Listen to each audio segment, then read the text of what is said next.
Today we meet Paige from FloSports. FloSports has an amazing mission in making sports that are not that much in the public eye more visible to people. Stay tuned. Welcome to HR Visionaries, where we unlock the secrets of modern HR. I'm Benjamin, your host. Join us as we shed light on today's HR universe with HR leaders and innovators from across the globe. Whether you're an HR pro, a business leader, or just curious about the future of work, this is your shortcut to the forefront of HR innovation. Brought to you by Hire, the AI talent attraction platform. Welcome to our new episode of HR Visionaries. I'm looking forward to my guest today, Paige. Thanks a lot for taking the time. Thank you. Thanks for having me. I'm excited to be here. Paige, can you tell us in 5 or 6 sentences, who are you? Oh, geez. So I am, and I put this on my LinkedIn, I am not your traditional HR person, but I professionally have grown up in HR. And I look for the unordinary or the extraordinary way to drive HR through an organization. But I love people. And I also like business. And so being able to combine the two are really quite fascinating in helping the company drive success through the people that they hire. Okay, so you're very, very passionate about your topic, right? I am very passionate about it, yes. Okay, it's amazing. So why? Why am I passionate about it? Yeah. I think HR people have they have an opportunity to help shape success for people. HR people also have the possibility of creating negative narratives or negative memories for people. So you have, and I don't want to say it's a lot of power, but you have a lot of opportunity to affect people, and you can choose to do that positively or negatively. And I think that you are that first point of contact for a person entering into the workplace, and that helps shape, how they perceive the organization and how they are going to navigate the organization for success. Well, it's kind of a standing topic here in our podcast that HR has developed into a second sales organization of a company. So you have the sales organization that sells your product or your services, and then you have HR or talent acquisition, perhaps more specifically, that also needs to take care very much to make sure people are aligned with the mission. You get the people on board who share the mission, get people on board. You enable people to be successful in your company, to form your company. That's interesting. I hadn't thought about it that way. And I actually, of all the things that I do, selling the company is probably the thing that I least like. I think that if you create the right culture and the right experiences, people choose you. And so you don't have to sell them, right? They just look at it and they're like, this is where I want to be. So for me, I don't look at it as, I want to put together programs and develop programs so that I can sell someone to want this product.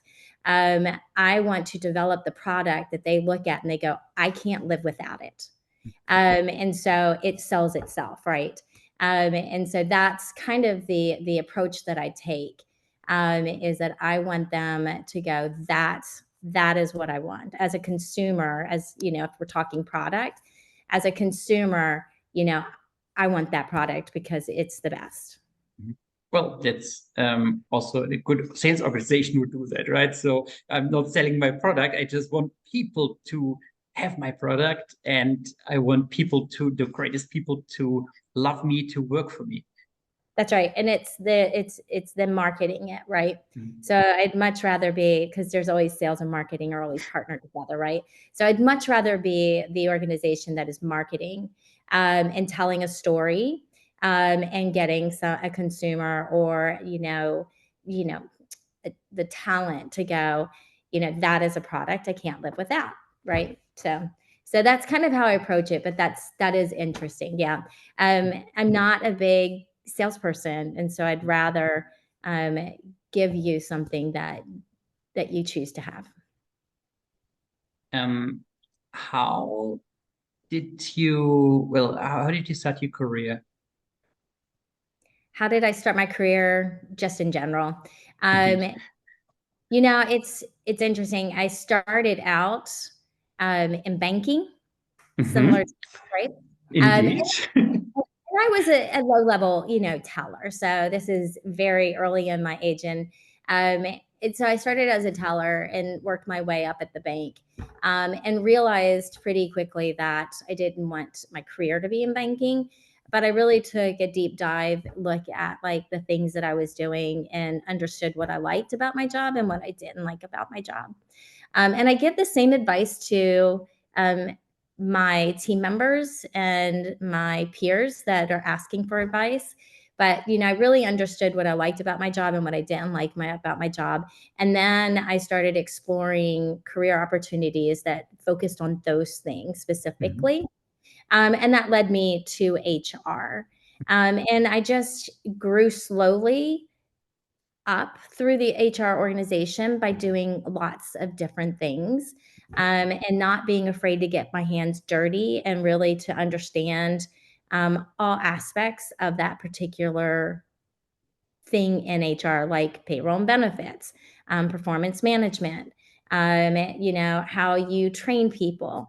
And so I just grew my career. So I, left the banking world and started working in HR through different organizations, being very specific about what types of organizations I wanted to work for. I think that's also a really important thing for individuals, is that you know the type of company you want to work for so that you can enjoy going to that place. But I worked for Dell, and then I went to work for Whole Foods. And then I, started my career in startups and started like really getting a good sense of that and enjoy it a lot. Then I moved from Whole Foods to Handtech, which was a very small um, startup, then moved to NetSpend and helped them grow, become public. And we eventually sold. And then I left HR and started my own sports athletic center for youth, and tied that to being able to be with my kids, and would, for 7-8 years, worked with my kids in this athletic center. And then once my daughter graduated from high school, I decided that I needed to get back into a traditional role, and that's where I found FloSports. But each one of my professional roles was in HR.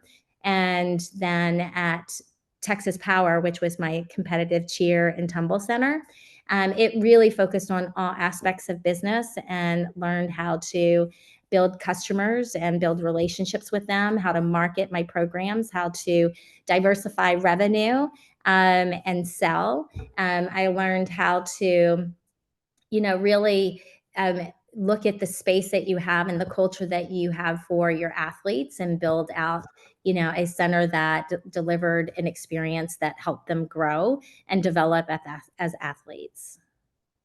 Well, I have so many follow-up questions, but first of all, you said, well, it's super important to know the type of organization, the organization you want to work for. How do you find that out? So what were criteria you created for yourself, or you figured out that are important for you? Sure. For me, it was by not tying myself to one organization. And for some people, that is what is comfort for them, and that's what they want, right? They like that security and that stability, and they know that that's where they want to be. For me, though, I felt like I grew each time I left my organization and experienced something new.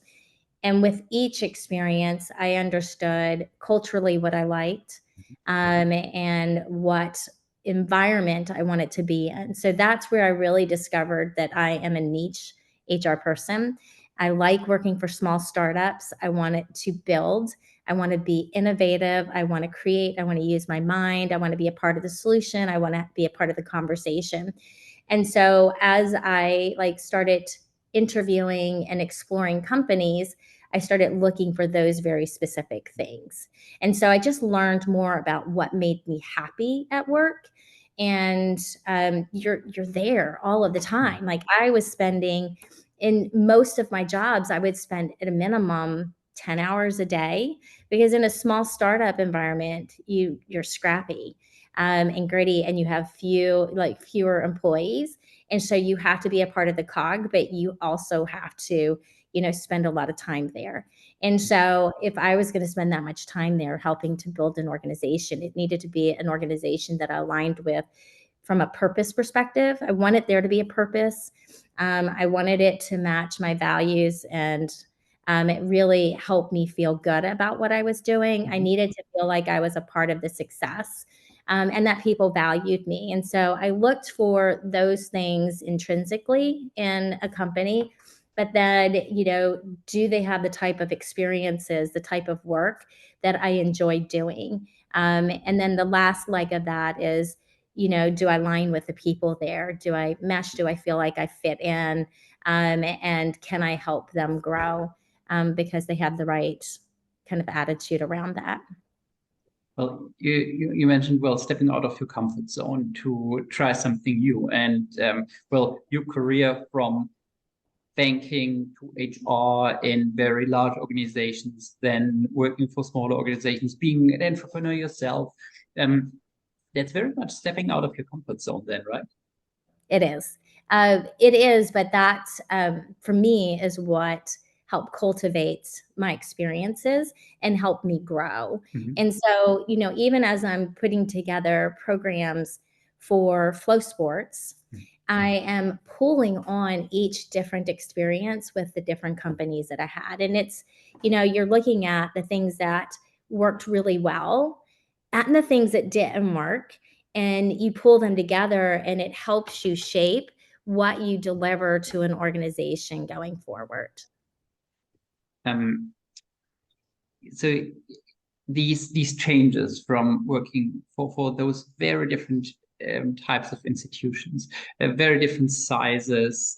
Well, what were the major differences when you started a new job, when after leaving, like, let's say, a very large organization, starting a new job at a startup, being on your own? So what were the major challenges there? So first off, I don't ever see a challenge. I see an opportunity. And I know that's so cheeky, or like it's I just love seems, it.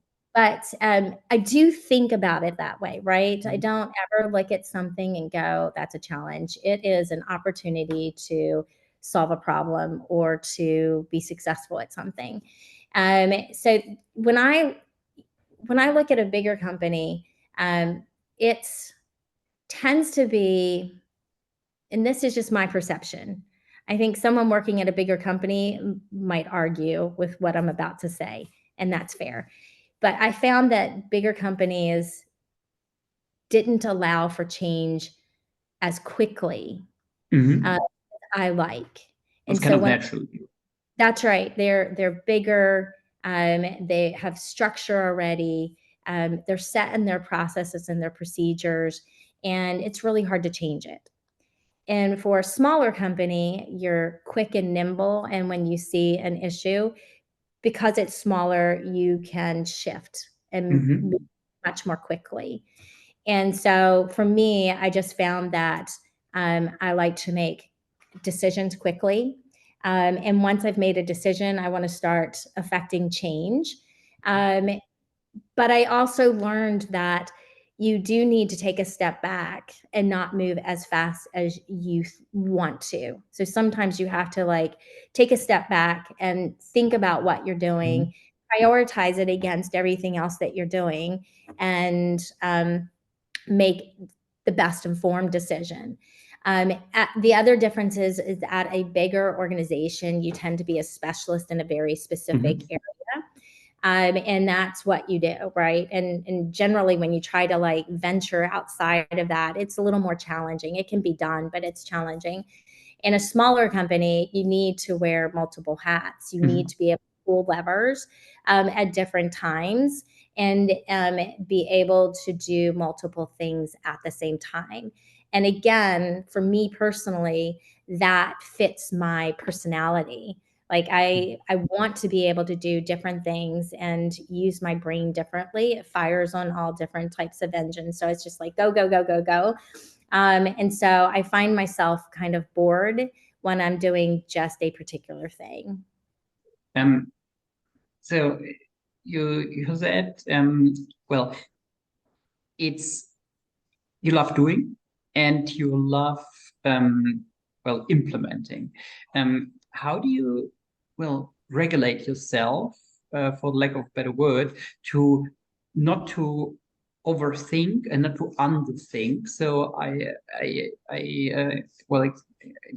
met many leaders who were either overthinking stuff. Others were like overdoing stuff in terms of like, okay, I haven't really thought through a plan. However, I just act. Or the other people are like, okay, I'm gonna wait for the perfect plan to come up. Until then, I won't do anything. How do you balance that? Oh, it's really hard. I know hard. That's what I'm asking. It's really hard for me specifically. For me, I surround myself by great people, great team members and partners in my organization who I give a voice to and help regulate me. At the same time, I do that for them because they want to move fast too. And I'm like, wait a minute, let's step back and look at this. So for me, it's you have to put thought into it, and you have to create, develop the discipline to stop and think about what you're doing. I think the most important thing is that you have to understand that everything that you do impacts and affects in HR, impacts and affects your customer and the experience that they have. And I haven't been perfect. I have absolutely put out programs and have done things that I'm just like, oh, I should have thought about that. And I do think from experience and time over time, you learn and you develop that muscle memory to like think holistically about what you're doing. And for me, it's really important to help develop the people that work with me to have that skill at an earlier age. So maybe age in experience, not in age, to have that so that they can grow exponentially faster than I did from it. But I think you just learn and you become disciplined. But for me, I surround myself by people that are very organized, that are very detailed, and that are pushing back and questioning why we're doing something and connecting dots for me. And that is my immediate team members. But I really believe in the power of employing focus groups. So, I don't make a decision about something without going out to the organization and having a focus group of employees give me recommendations on what we should be doing and how we should do it. Because I don't think that it's about me and what I want. I think it's about the organization and what the people want, and delivering them the product that they find will be most useful. And so I really surround myself with people that are helping me make those decisions. And then I have a great leadership team that is also very thoughtful about not putting too much on your plate. My boss, who's the CEO of FloSports, Mark, sat down with me in my first year, and he was like, "You're trying to do too much." And it's like, you have no HR. I have to do it all, right? And he's like, I want you to choose 2, maybe 3 things at tops and I want you to do them exceptionally well. He's like, I don't need you doing 10 things. I need you doing 2 or 3 things and doing them exceptionally well. And that's how I'm going to measure success for you. And that was a really powerful and impactful statement to me. He helped regulate me a little bit. And so that's really, I've been here for 5 years. That has been my guiding post. Like, I have remembered that conversation since month 6, and I employ it all the time. Well, it's a very strong thing to say for a leader, right? So, hey, maybe do a bit less. So normally you're inclined to, hey, everyone, okay, get out there, do stuff, but telling people, okay, do a bit less, focus, don't overstretch things. That's right. And I think that, in order to be able to narrowly focus, and it's interesting because I tell people all the time now, I need you to narrowly focus, right? Do a couple things and do them exceptionally well. But in order to be able to do that, you also have to be able to establish all the things that need to be done and create prioritization lists, like what is the most important thing that I need to do, and having different things that like evaluate what is important. So it's like criticality, the impact to the organization, does this save us money? Is it going to save us time? So really understanding all the levers to be able to determine what are the biggest priorities for yourself and for the company. And once you've got that, then you can start pulling the levers and saying, okay, for this year, these are the most important things that we need to do. And here's why. It connects to the goals of the organization. It connects with, something else that is happening. And so you're able to like really drive much smarter decisions when you're looking at it a little more holistically. What do you guys do at FloSports? It's this really fun company. We're a sports media company. So we deliver sports content through multiple programming mediums, like live streaming sports through the internet. We develop really cool and creative content that we deliver through social media platforms. But we're really about creating content that highlights underserved sports in the sporting community, such as like wrestling and grappling, which is jiu-jitsu, competitive cheerleading, which is how I became introduced to Flow. It's racing, motorsports, and biking. So we just go after these unique sports that are out there that don't have the same platform on your traditional media outlets. And so we've developed that from 2 sports, wrestling and track. And now we have about 25 different sports that we deliver content to. Our goal is to make them as big as the NFL. Okay, wow, that's a pretty impressive goal indeed. Well, you just said you came in contact with FloSports through competitive cheerleading. Yes. Tell me about it. How?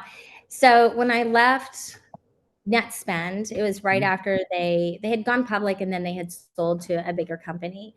And I had decided, my kids were younger, that I wanted to be with them more, but I still wanted to work. And my daughter was in competitive cheer and my son did gymnastics. And so I thought, what a really cool way to like engage with them, to start my own, competitive cheer and tumble center. And I don't know if that was smart or not.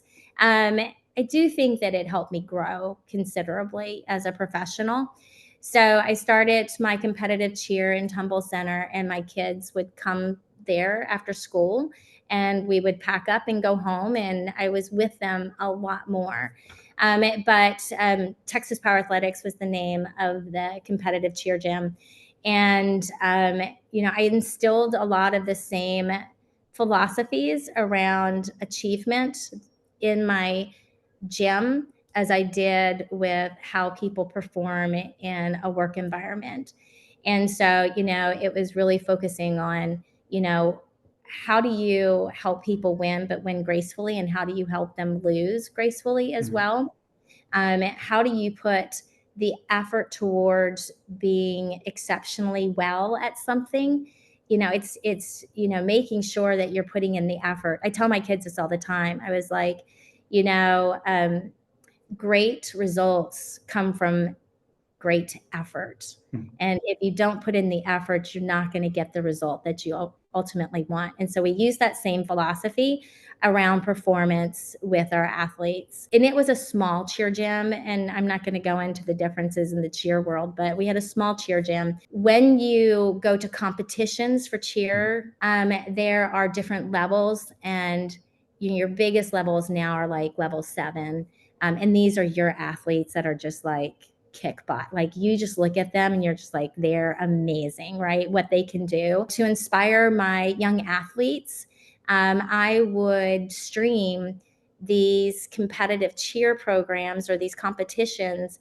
And we would host like lock-ins and we would stream them and the girls would watch all of these amazing athletes and it inspired them to work hard and to improve their skills so that they could get there. And so ultimately the goal was for our little cheerleaders to grow up and to go to one of those really cool cheer gyms and be the person that other little girls were watching and inspiring to be. That company that we would watch these streams from was FloSports. It was called Flow Cheer. And I had no idea that Flow Cheer was bigger until I decided that I wanted to get back into HR. And my friend who was doing some consulting for FloSports was like, I've got the perfect role for you, an opportunity. And I was like, okay. And then he flipped me the job description. It was for FloSports. And I was like, this is my job. Like I just knew right then and there that that was the company I wanted to work for, because I had worked with the product previously. And it did so much for me to help inspire my kids. It brings those competitions to you.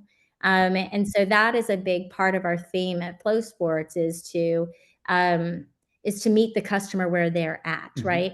So I couldn't pack up, my 40 girls and put them on a bus and drive them, to all of these competitions and have my TVs up and we're all sitting around, eating popcorn and having some candy on our mats, watching these events. And it was pretty amazing. And so I just knew that I wanted to be a part of that company because I think what they deliver is an experience for everyone. This emotional engagement, is that something that is also for you when you attract new talents to FloSports? Is it a very important component? It is. I mean, I think in any company you want to get people that emotionally connect. But sports, it's kind of a different league, if I may interrupt you there, right? So given everyone probably then pictures, okay, I'm gonna watch skiing or cycling all day. It's okay, that sounds like heaven. It is. And most of our people do. We have our sports up. And I mean, I'll walk into meetings with other leaders and they'll have their screen up and it's got a sport on, right? So, whatever they're passionate about their sport, they tend to follow it all of the time. And I think that's the same at some of the other, sports media companies. It's just constantly a thing. And yes, I think people are very passionate at our company about sports, but not everyone has to be. There is a great video out on our website about the culture of flow. But we wanted them to see that you don't actually have to be passionate about sports. If you're passionate about technology and creating the best platform, come and work for us. But over time, they become passionate about the sports that we're working with. And so that's really important. But I think emotionally engaging can be more than just connecting with the sports aspect of it. It's connecting with and every company can do this, right? It's connecting with the purpose, with the vision, with the mission, what you're setting out to do and what you're trying to accomplish. And really making sure that through your communications to employees, that you are connecting them to that part of it. For FloSports, we are just very sports oriented, right? So it's easy to roll in the passion for sports into that. Most of our employees want us to be the authentic voice for these athletes and for our brand. And so that makes it easier. But I think any company can create an emotional connection through their mission and their vision and their purpose. But I think it's important. Well, what I find so interesting that we have several different components here, right? So like, okay, most of people love sports. It's great that you mentioned the NFL. Okay, being very, very much up there with like unlimited funds probably. And then you have those smaller niche sports that are like super important for those people who are member of this community, and for them is like well, I heard about professional cheerleading only well several years ago, because well, my assistant was a coach for a group of girls that did professional cheerleading, and I was like, okay, that's a sport, and I was like, okay, wow, okay, that's a really cool sport. So so that there you have like very different dimensions of your employer brand, where you will support communities of lesser known sports, but also like this emotional component of sports indeed. Yeah, I definitely think when you look at our customers, our consumers, they're very passionate and emotionally connected to their sport. They're obsessed with their sport, right? Mm-hmm. Hockey is another big one. So, and maybe that's not, maybe people are going to go, does that mean hockey have a bunch of crazy obsessed people? Yes, they do. So does motorsports and wrestling and grappling and cheerleading. Cheerleading is $1 billion, industry. Like people don't get that, but it's huge. And it's very competitive. Cycling is another really big one. Those are just the ones that come in off the top of my head. We have a lot of great sports. But yeah, you're absolutely right. You can connect, emotionally to the fans and to the athletes. I think the great thing about FloSports is that it gives a platform to athletes to elevate themselves outside of depending on, your traditional sporting organizations. And it just gives them it gives them an opportunity to be elevated, right?